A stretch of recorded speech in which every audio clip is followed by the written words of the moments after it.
നമസ്കാരം.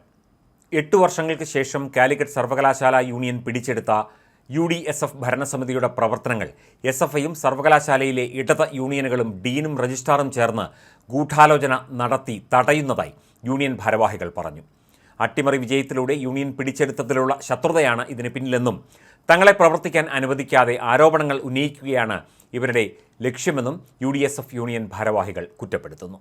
പക്ഷെ നമ്മൾ ഈ പരിപാടി പ്രഖ്യാപിച്ചതിൽ പിന്നെ നമ്മൾ ഈ ലിറ്ററേച്ചർ ഫെസ്റ്റ് ഉൾപ്പെടെയുള്ള കാര്യങ്ങൾ രാജ്യത്ത് നിന്ന് പല ഭാഗങ്ങളിൽ നിന്നും ഒരുപാട് സാഹിത്യകാരന്മാരെല്ലാം പങ്കെടുത്തതാണ്. അത് അവരെ മനഃപൂർവ്വം തടയുന്നതിന് വേണ്ടിയുള്ള ശ്രമങ്ങളാണ്, SFIയുടെ പ്രവർത്തനങ്ങളാണ് ഇപ്പോൾ ഇതുവരെ നമ്മൾ കാണാൻ പറ്റുന്നത്.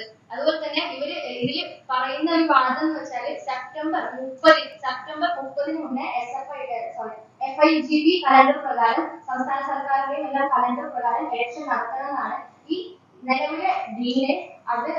അതും മറികടന്ന് ഒക്ടോബർ 8 അവരുടെ ആവശ്യം. പിന്നെ എന്താണ് ഈ FIGBയുടെ പേര് പറയുന്നതെന്ന് മനസ്സിലാവുന്നില്ല. വളരെ നമുക്ക് വ്യക്തമായിട്ട് തന്നെ അതിന് മനസ്സിലാക്കാൻ പറ്റും. പിന്നെ അത് മാത്രമല്ല, അഡ്മിഷൻ പ്രൊസീജിയേഴ്സ് ഇതുവരെ കംപ്ലീറ്റ് ആയിട്ടില്ല. ഒരു കുട്ടി അഡ്മിഷൻ എടുക്കുമ്പോൾ യൂണിയൻ ഫണ്ട്, അതായത് യൂണിയന്റെ ആവശ്യമായിട്ടുള്ള ഫണ്ടിന് അവിടേക്ക് അയക്കുന്നുണ്ട്. എന്നിട്ടും ആ യൂണിയൻ ഫണ്ട് അയച്ചിട്ടും അവരുടെ ഇലക്ഷനും അതിൽ വോട്ടവകാശങ്ങളും നിഷേധിക്കുന്ന രീതിയിലേക്കാണ് പോകുന്നത്. ഒക്ടോബർ 3 വരെ നമ്മുടെ PG അഡ്മിഷൻസ് നടക്കുന്നുണ്ട്. അതുപോലെ തന്നെ LLB അഡ്മിഷൻസ് ആയിട്ടില്ല.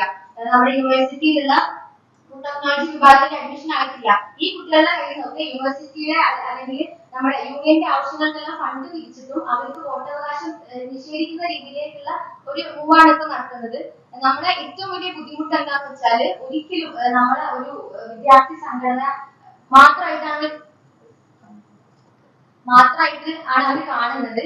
ഡീനും രജിസ്ട്രാർ SO അനാവശ്യമായിട്ട് ഒരുപാട് തവണ ഇങ്ങനെ വിളിച്ച് ബുദ്ധിമുട്ടിപ്പിക്കുക, അല്ലെങ്കിൽ ഒരു തവണ SO നമ്മളെ വിളിച്ച് ചീത്ത പറയുന്ന സാഹചര്യം ഉണ്ടായിട്ടുണ്ടായിരുന്നു.